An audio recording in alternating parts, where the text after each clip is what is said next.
뉴욕에 가면 라가디아 공항이 있습니다. 이 공항은 1933년부터 1945년까지 12년 동안 뉴욕 시장을 3번 역임한 사람의 이름을 딴 겁니다. 아마 여러분들이 다 잘 아실 거예요. 그것을 보면 이 분이 굉장히 유명한 사람이라는 것을 알겠죠. 이 라가디아가 뉴욕 시장으로 재직하기 전에 원래 이 사람은 판사였습니다. 이 판사로 있을 때의 그 에피소드 아마 여러분들이 많이 아실 거예요. 판사로 재직 시절 한 노인이 현행범으로 체포되어서 법정에 왔습니다. 이 사람이 이 1930년대, 이 1930년 그러면 이 미국의 공항이 굉장히 어려웠던 시기, 30년대 초반 이제 그런 시기에 판사로 있었습니다. 이 노인의 죄목은 상점에서 빵 하나를 훔친 겁니다. 이 라가디아 판사가 노인에게 묻습니다. 당신이 빵을 훔쳐서 먹었는데 전에도 그런 적이 있습니까? 하니까 없습니다. 처음 훔쳤습니다. 왜 훔쳤죠? 배는 고픈데 수중에 돈은 다 떨어지고 해서 어쩔 수 없이 배고픔을 면하기 위해서 떡 한 덩이를 훔쳤습니다. 이 라가디아가 노인의 사정을 다 듣고 난 다음에 이제 판결을 내립니다. 아무리 사정이 어려워도 남의 물건을 훔치는 것은 잘못입니다. 그래서 저는 법대로 당신에게 10달러의 벌금형을 선고합니다. 요즘 10달러 그 금액이 아니죠, 그죠? 이 시절에 10달러는 굉장히 큰 돈입니다. 그리고 난 다음에 법정 안에 있는 사람들을 향해서 이렇게 말합니다. 이 노인이 빵 한 덩이를 훔친 것은 비단 이 노인만의 책임은 아닌 것 같습니다. 이 도시에 살고 있는 우리 모두가 일말의 책임이 있다고 봅니다. 그래서 나는 나에게도 10달러의 벌금형을 내리고 여기 방청석에 있는 모든 분들에게는 50센트의 벌금을 내립니다. 그러면서 이제 이 판사가 그 자기 지갑을 꺼내서 거기서 지폐를 자기 모자에 넣어서 돌렸습니다. 그렇게 해서 모아진 돈이 57달러 50센트. 이제 그 돈을 이제 노인에게 주었습니다. 그 노인은 그것을 받아서 10달러 벌금을 내고 그 나머지는 가지고 자기가 살았다는 그러한 이야기. 이것은 이 사람만의 이야기가 아니고 오늘 갈라디아서 6장 1절을 아주 잘 설명하는 그러한 에피소드라는 생각을 해봅니다. 여기 보니까 형제들아, 사람이 만일 무슨 범죄한 일이 드러나거든 신령한 너희는 온유한 심령으로 그러한 사람들을 바로잡고 이렇게 이야기해요. 오늘 이 1절의 본문에 보면 두 종류의 사람이 나옵니다. 한 사람은 범죄한 사람이 나와요. 두 번째는 신령한 너희는, 이 두 부류의 사람이 나옵니다. 지금 갈라디아 교회에서 어떤 문제가 벌어지고 있습니까? 이 범죄한 사람으로 인한 문제가 벌어지고 있습니다. 여기서 범죄한 일이 드러나거든 그러잖아요. 이 드러난다라는 단어를 보면 뭔가 이렇게 일을 벌였다는 것도 포함될 수 있지만 여기 원래 뜻은 잡혀있다라는 그런 말입니다. 그 잘못된 범죄의 소욕에 잡혀있는 사람, 그런 뜻입니다. 무슨 범죄한 것에 잡혀있거든 그런 뜻이에요. 그래서 육체의 악한 일을 만들어내는 사람들입니다. 그들이 범죄한 자라고 지금 바울은 말하고 있습니다. 그래서 이들을 바로잡는데 누가 바로잡으라고 말합니까? 신령한 너희는, 여기서 신령하다는 것은 우리가 생각하는 것처럼 뭐가 신령한 굉장히 신비한 그런 뜻이 아니고 퓨뉴마티코이, 이게 퓨뉴마라고 하면 영이잖아요. 성령을 이야기하잖아요. 그러니까 성령의 사람은 그런 뜻이에요. 자, 이 성령의 사람 그러면 뭐가 생각납니까? 갈라디아서 5장이 생각나잖아요. 이 6장은 5장으로부터 이어지는 겁니다. 5장과의 연결성 가운데 있는 겁니다. 신령한 사람은 성령을 따라서 행하는 사람입니다. 그래서 성령의 열매를 맺는 사람입니다.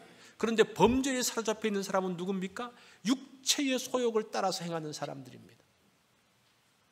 그러므로 인해서 육체의 소욕에 잡혀 있으면서 그로 인해서 문제를 일으키는 사람, 그 사람을 누가 바로잡아 줘야 된다고 말합니까? 신령한 너희는, 성령을 따라 행하는 사람은 그 사람들이 바로잡아 주라고 말합니다. 여기서 바로잡다는 말은 굉장히 강한 말이지만 원래 뜻은 회복시킨다라는 말입니다. 회복시켜라 라는 뜻입니다. 온유한 심령으로 그들을 바로잡고, 이 바로잡다라는 단어는 그 당시에 이런 뜻으로 쓰여졌습니다. 이 뼈가 위골되었을 때에 뼈가 이렇게 빠지잖아요. 그러면 그 뼈를 맞추는 것을 바로잡다라는 이 단어를 씁니다. 그 다음에 두 번째는 이제 고기를 잡기 위해서 그물을 내립니다. 그물을 내려서 이제 걷어 올리면 거기에 고기만 잡히는 게 아니잖아요. 거기에 해초도 있고 또 돌에 걸려서 그물이 찢어지기도 하고, 그런 것을 그물이 이제 고기 잡는 게 끝나고 난 다음에 그물을 올리고 난 다음에 그 해초를 뜯어내고 다 청소하고 그 터진 그물을 다시 깁는 것을 바로잡다라는 단어로 쓰고 있습니다. 이 말은 다시 회복하는 것을 이야기하고 있습니다. 5장에서는 육체의 소욕을 따라 사는 사람들이 잘못 가운데서 잡혀서 범죄하고 문제를 일으키는데 그것을 회복시키는 임무가 누구에게 있다는 겁니까? 신령한 사람, 성령을 따라 사는 사람들에게 있다는 겁니다. 이걸 보면 그 공동체 내에서 성령의 소욕을 따라 사는 사람이 있고 육체의 소욕을 따라 사는 사람들이 있는데, 그 가운데서 이들이 한 공동체로 모여 있을 때에 이 잘못된 부분들을 이 신령한 사람들이 그들을 잡아주고 회복시키고, 그러면서 공동체를 다시 회복시키고 다시 온전케 해 나가도록 하는 그러한 말씀들을 하고 있습니다. 자, 오늘 제목이 뭡니까? 복음의 사람이 사는 것은, 복음의 사람이 어떻게 살 것인가에 대한 이야기, 좀 실천적인 이야기죠. 그것을 오늘 본문에서 한 3가지 정도로 설명하는데, 첫 번째는 그 사람은 온유한 심령으로 바로잡으라고 말합니다. 범죄한 사람, 잘못된 사람을 봤을 때 그 사람들을 어떻게 반응해야 될 것인가? 여러분 어떻게 반응합니까? 이 잘못된 사람 보면서, 문제 일으키는 사람 보면서 어떤 생각이 들어요? 저거 왜 저래? 이런 마음이 탁 들잖아요. 저거 왜 저래? 곤란한데? 뭐 이런 마음들이 들죠. 보통은 그런 마음이 들고 그것들을 지적하면서 정죄합니다. 그런데 신령한 너희는 어떻게 하라고 말합니까? 5장의 표현대로 말하면 성령을 따라 사는 사람들은 어떻게 하라고 말합니까? 정죄하기보다는 온유한 마음으로 그 사람의 짐과 문제를 나누어지고 그들을 회복시켜 나가라고 말합니다. 야, 나도 회복시키지 못하고 나도 바로잡지 못하는데 어떻게 다른 사람들까지 해나갈까? 그게 성령의 사람들이 해야 될 겁니다. 성령의 사람들은 뭐로 하는 거예요? 자기 힘으로 하는 게 아니고 성령님과 함께 그러한 일들을 하는 거죠. 온유한 마음으로 바로잡는다는 것은 그들을 평가하지 않는 겁니다. 우리가 어떤 문제를 바로잡을 때에 참 중요한 게 뭔가 하니 사람들을 평가하는 데서 문제가 생겨요. 우리 아이들도 꾸중하면서 평가를 하잖아요. 이게 참 평가를 하려고 해서 하는 게 아니라 그냥 자동적으로 그냥 툭 나오잖아요. 이거 잘못됐어. 이거 벌써 딱 보면 탁 나오는 거 아닙니까? 그죠? 이건 뭐 어쩔 수가 없어요. 그런데 그것을 입으로 뱉어내는 순간 이제 회복되는 것은 사실은 어렵습니다. 그럼에도 불구하고 이렇게 절제해야 되는 거죠. 그것을 참으면서 그 사람에게 접근합니다. 어떤 마음으로? 온유한 마음으로. 자, 온유한 마음으로 한다는 것이 어떤 것인가? 첫 번째는 하나님의 시각으로 보는 겁니다. 하나님의 시각으로. 하나님은 끝까지 사랑하셨습니다. 야, 이거 정말 어렵죠. 끝까지 사랑하셔서 자기 아들까지 주신 하나님의 사랑. 하나님의 마음으로 그 사람을 보는 겁니다. 나는 이렇게 보고 나는 평가하고 나는 정죄하지만 하나님은 어떻게 보실까? 요거 한번 생각해 보는 거예요. 뭐 내 마음 가운데 이미 막 정죄가 나가는 거 그걸 뭐 어쩔 수가 없는데 일단은 그것을 멈추고 그것을 뱉어내지 말고 생각이 나더라도 뱉어내지 말고 하나님은 이때에 어떻게 보실까? 그걸 한번 생각해 보는 거예요. 그게 온유한 심령이 되어지는 겁니다. 두 번째는 상대의 입장에서 그 사람을 보는 겁니다. 우리가 죄 지은 사람도 그 사연을 들어보면요 이해가 돼요. 아무리 파렴치한 사람도 그 사람 이야기를 들어보면 그럴 수 있구나. 그렇다고 죄를 동조한다는 말이 아니고 정말 사정이 딱하구나라는 그 사람의 형편이 되어지면 우리도 모르게 그렇게 온유한 마음이 만들어진다는 겁니다. 그렇게 한번 사람을 이해해 보라는 겁니다. 그럴 때에 사람을 바로잡고 변화시킬 수 있다는 겁니다. 이게 라가디아 판사가 했던 거예요. 정죄 이전에 그 사람 이야기를 한번 들어보는 거예요.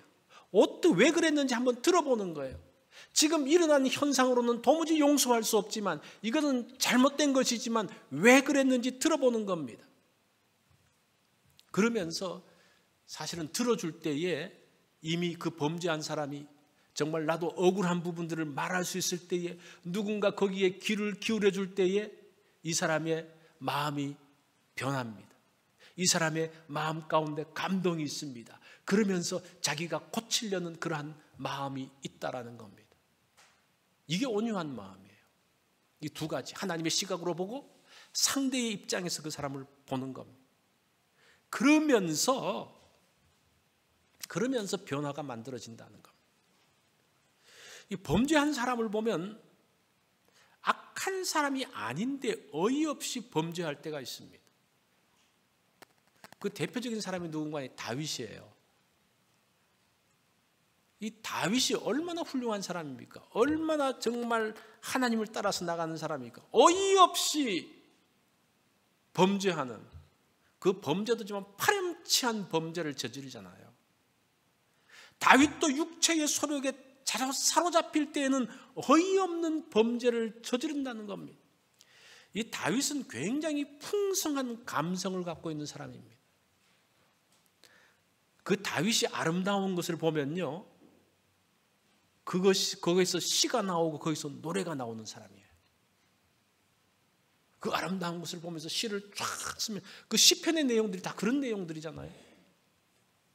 놀라운 사람입니다. 그 다윗이 부르는 노래는 그냥 노래가 아닙니다. 사람들의 마음 가운데 평화를 줍니다. 다윗이 사울이 귀신 들려가지고 막 힘들고 막 혼돈 가운데 있을 때에 그 다윗의 노래를 들으면서 마음이 가라앉는 그런 놀라운 음악가입니다.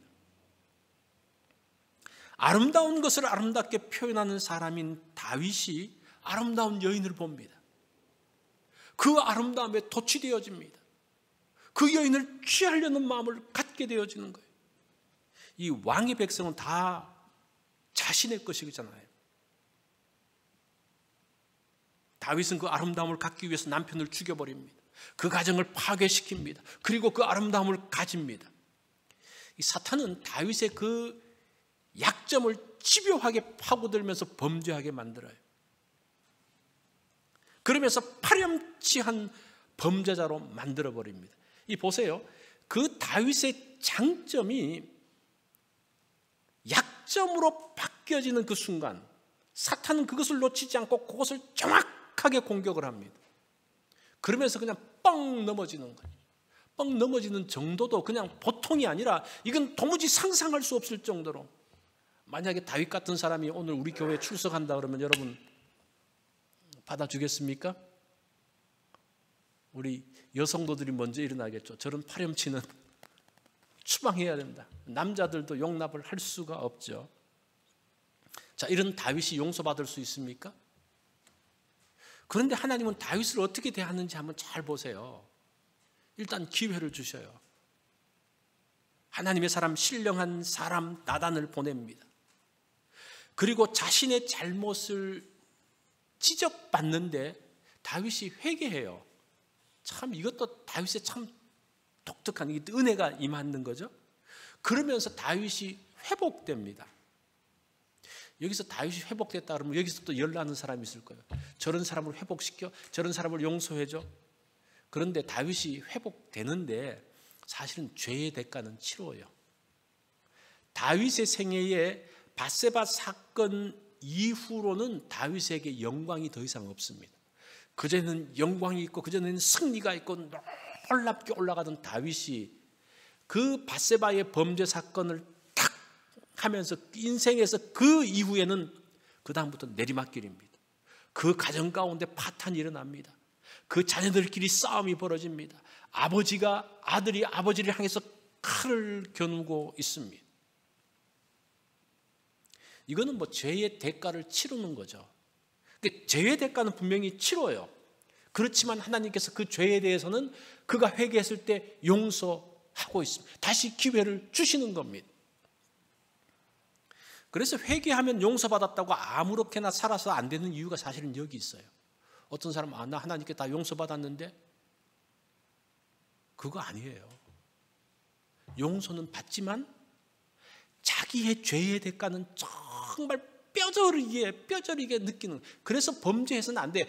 회개하면 되지만, 회개라는 놀라운 축복이 있지만 우리가 범죄의 자리에 들어가지 말아야 될 이유가 그 죄의 대가를 너무나 혹독하게 치른다는 겁니다.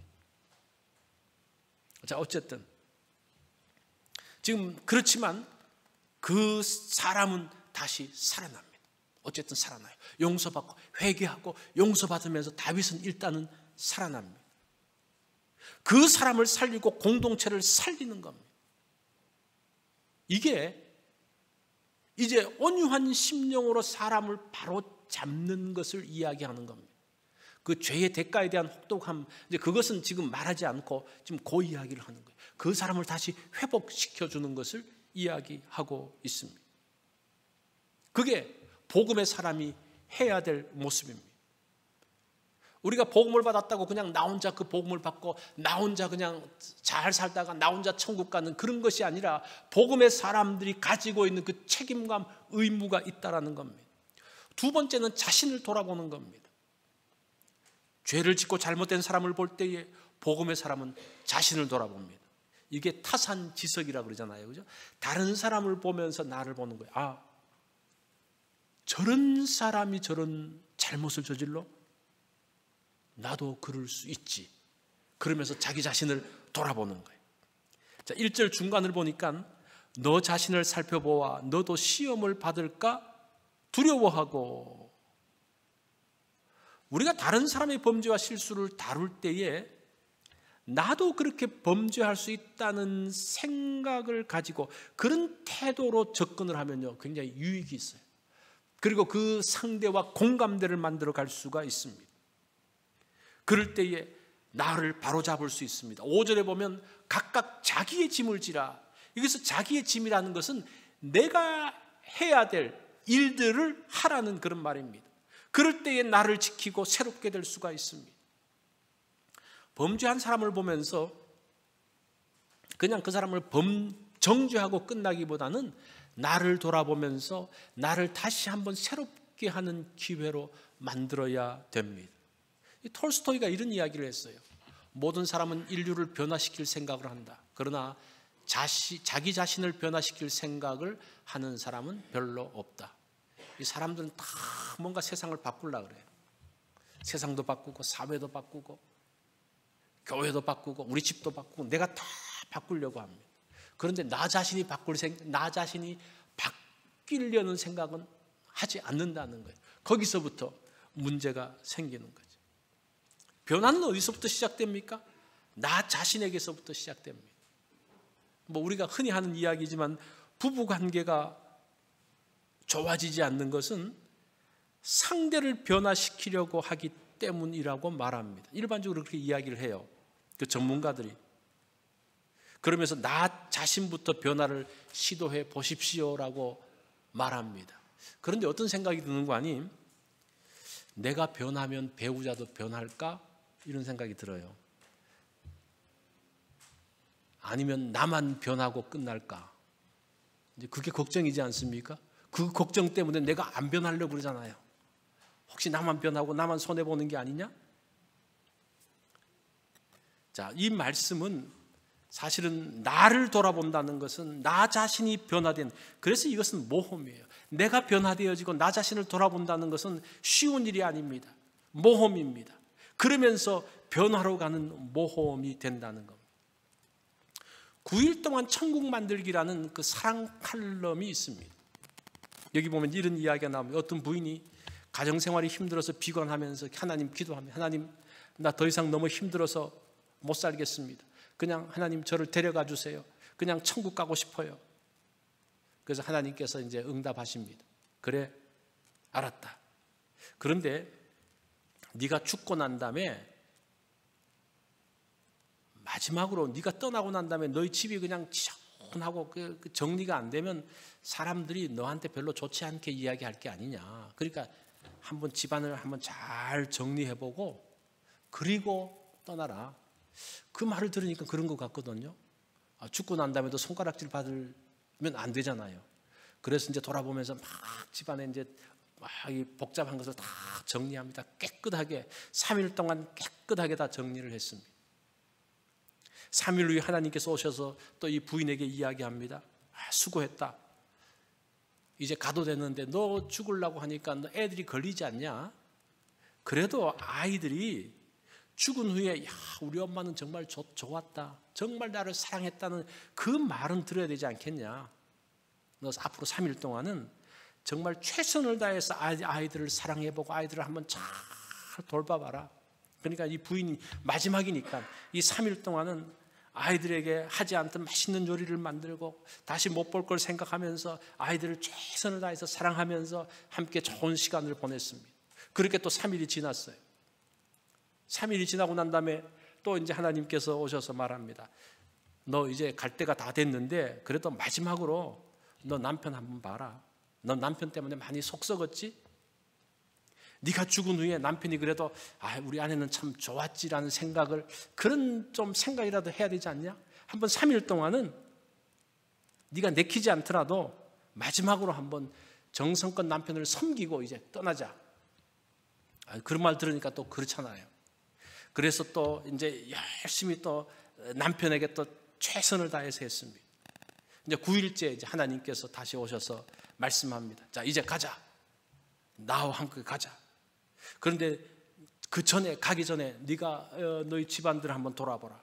그러니까 집안이 아주 깨끗하게 돼 있어요. 그러니까 아이들은 그냥 너무나 행복하게 있는 거예요. 남편도 흐뭇하게 있는 거예요. 자신이 알지 못하는 사이에 행복한 가정으로 완전히 변해져 있는 것을 보았습니다.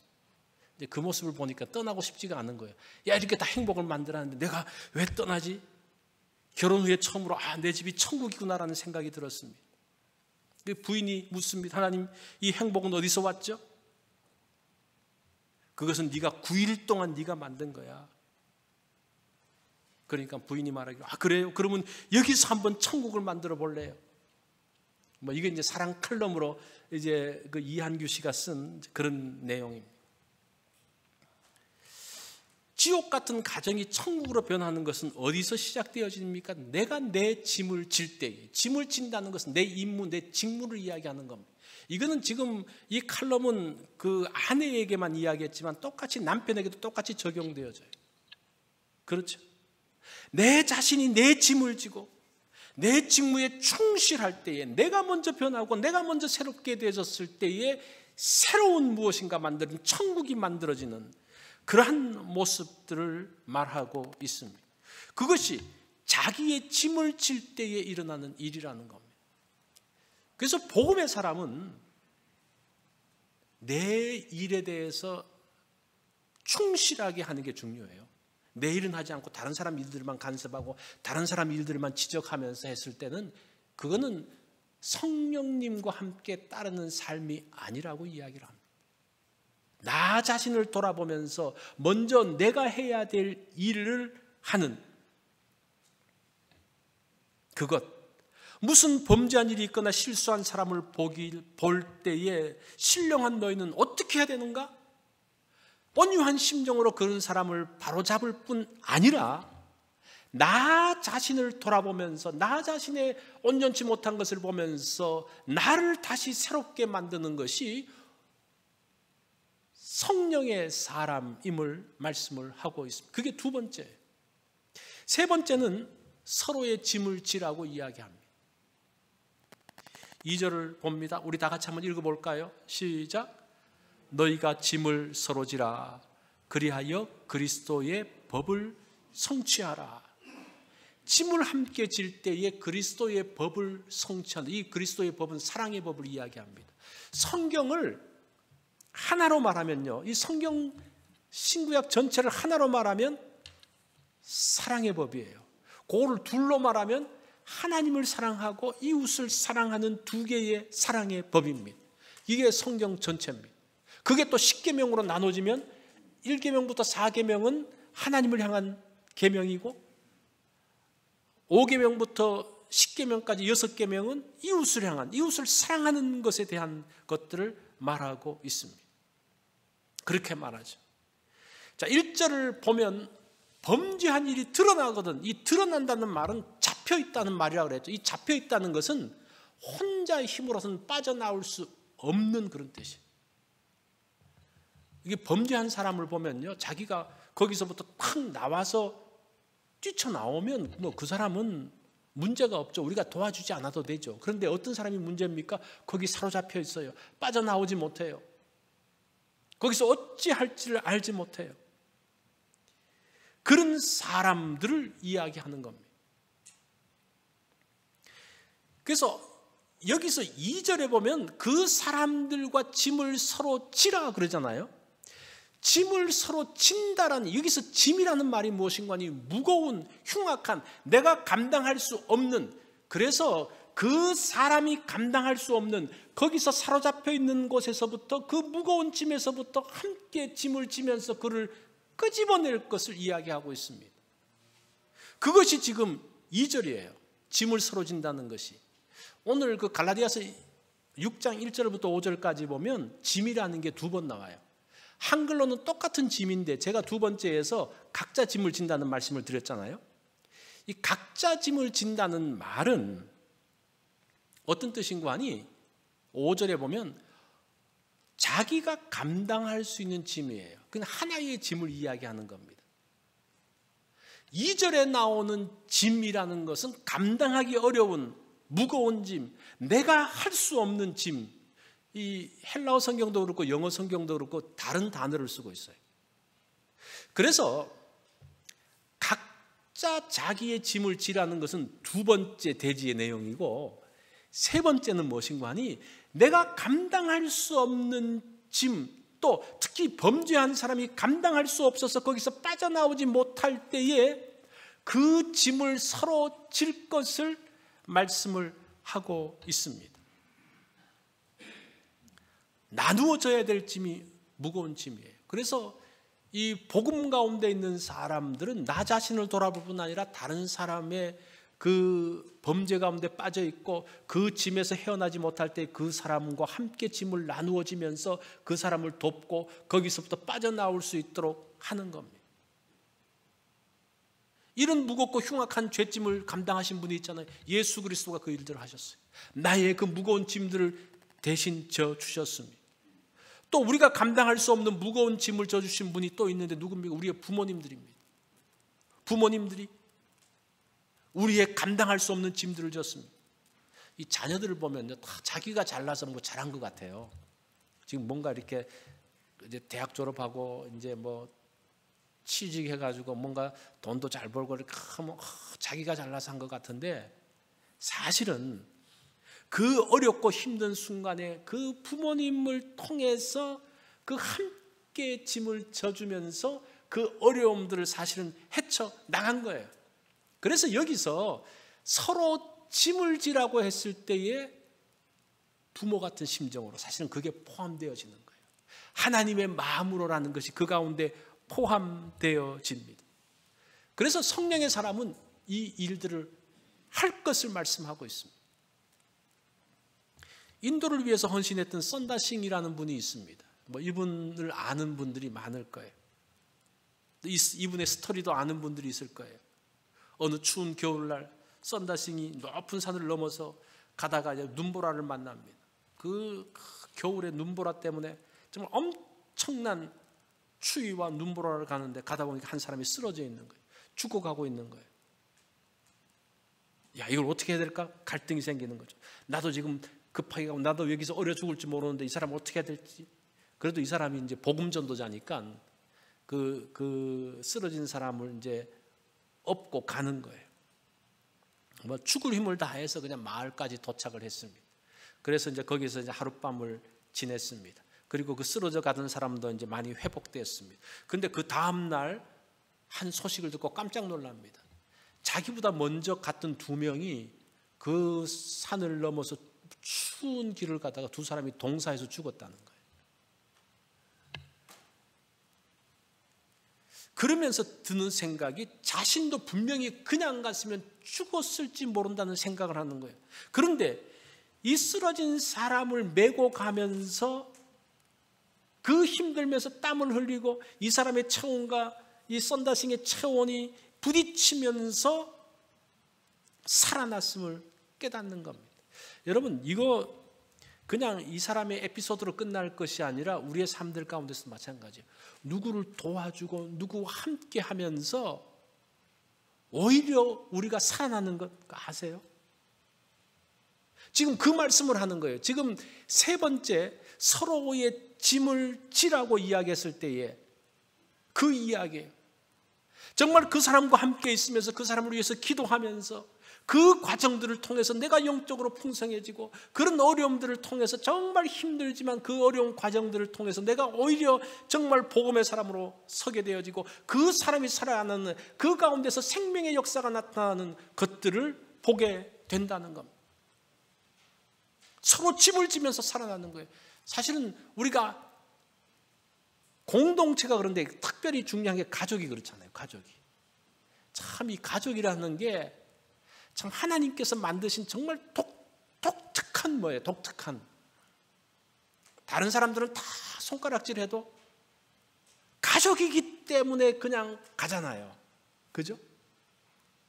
가족이기 때문에 포기할 수 없잖아요. 하나님께서 그렇게 그 공동체를 만드신 것 같아요. 그러면서 끝까지 이 어거스틴을 위해서 기도했던 그 모니카 어머니 14년 동안 아들을 위해서 기도했잖아요. 다른 사람 같았으면 누가 그렇게 14년 동안 기다리면서 기도했겠어요? 아들이니까 참으면서 기도한 거죠. 그게 뭐라는 겁니까? 지금 서로 짐을 지는 성령의 사람이 해야 될 것을 이야기하는 거예요. 그리고 하나님이 가정을 만드시고 또 뭘 만드셨습니까? 교회를 만드셨잖아요. 교회가 그런 곳이라고 이야기를 하고 있습니다. 이 가운데서 그냥 뭐 때로는 찢고 볶음 뭔가 어떤 사람은 교회 골치 아파서 내가 더 이상 안 다니겠다고, 내가 신앙생활 교회 와서 신앙생활 하다가 도움되는 게 아니라 오히려 손해만 본다고. 그거 잘 모르는 거예요. 하나님께서 그렇게 하라고 하신 거예요. 그렇게 하라고. 그러면서 상처받고 힘들고 그렇게 하면서 서로 짐을 지면서 서로 아파하면서 같이 살아나는 거예요. 이 가운데 성령님의 역사가 있기 때문에 그러한 하나님의 회복시키는 역사들을 보게 하는 거예요. 그 부분들. 그러면서 내가 살아나고 공동체가 살아나고 있는 것을 보게 됩니다. 그래서 무교회주의라든지 나 혼자서만 뭐 한다는 그런 것들은 결코 성경적이지 않습니다. 성경적이지 않아요. 옛날에 보면 5세기 때인가요? 그때 보면 주상의 성자라는 분이 있어요. 주상의 성자. 이분은 막대기를 이렇게 기둥을 세워놓고 그 위에 앉아서 자기가 혼자서 돌을 닦는 거예요. 하나님 앞에 기도만 하고 있는 거예요. 한 6피트짜리 이 기둥을 놓고 거기에 이제 판때기를 깔고 거기 앉아서 하는 거예요. 사람들이 와서 이제 거기서 이제 열심히 기도하고 그러니까 아유 성자님, 제가 이런 문제가 있습니다. 그러면 그런 문제는 너 혼자 고민하고 나는 하나님하고만 교통하고 있어. 뭐 이런 분들도 있었어요. 근데 그분이 나중에는 이제 그걸 깨닫고 이제 무슨 이제 통로를 만들었는데 아무튼 우리가 신앙생활이라는 것은 함께 하는 겁니다. 함께 하는 게 얼마나 힘듭니까? 여러분 혼자 하는 게 제일 좋아요. 골치 아프지 않고 혼자 하는 게 제일 좋아요. 근데 함께 하려고 그러면 너무 골치 아파. 너무 힘들어요. 그렇지 않습니까? 그런데 함께 하라는 겁니다. 왜 그래요? 그걸 통해서 그 사람을 도와줄 뿐 아니라 내가 복되게 만들어지기 때문입니다. 이게 복음 가운데 사는 사람입니다. 우리가 지금 갈라디아서를 통해서 복음이 무엇인지에 대한 이야기를 쭉 했습니다.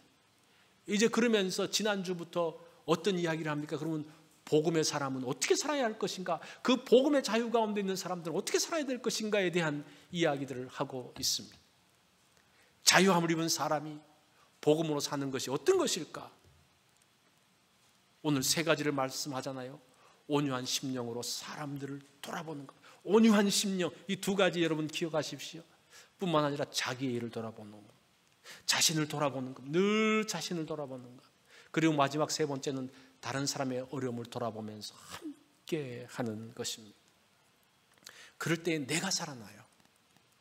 그 상대가 살아날 뿐 아니라 내가 살아나는 겁니다. 내 믿음을 지키는 겁니다. 내가 성령님과 함께 할 수 있도록 도와주는 겁니다. 그 가운데서 성령의 열매가 맺어지는 거예요. 우리가 함께 하려고 그러면 오래 참아야 되잖아요. 그죠? 절제해야 되잖아요. 사랑을 줘야 되잖아요. 어떤 그 많은 부분들이, 그런 열매들이 맺혀질 수밖에 없다는 겁니다. 그러면서 내가 살아나고 내가 속해 있는 공동체가 살아나는 겁니다. 그러면서 영향력을 미치는 거예요. 그렇게 복음은 사람을 살리고 새롭게, 이런 형태를 통해서 새롭게 된다는 겁니다. 자, 복음의 사람, 여러분들은 복음의 사람입니까? 그렇다면 이런 갈라디아서 6장 1절로 5절의 말씀을 통해 이 세 가지의 것들을 한다면 여러분들이 축복 가운데 있고 또 주변 사람들을 복되게 만드는, 살리는, 영향력을 주는 사람이 되어집니다. 이런 복음의 사람들이 다 되시기를 바랍니다. 기도하겠습니다.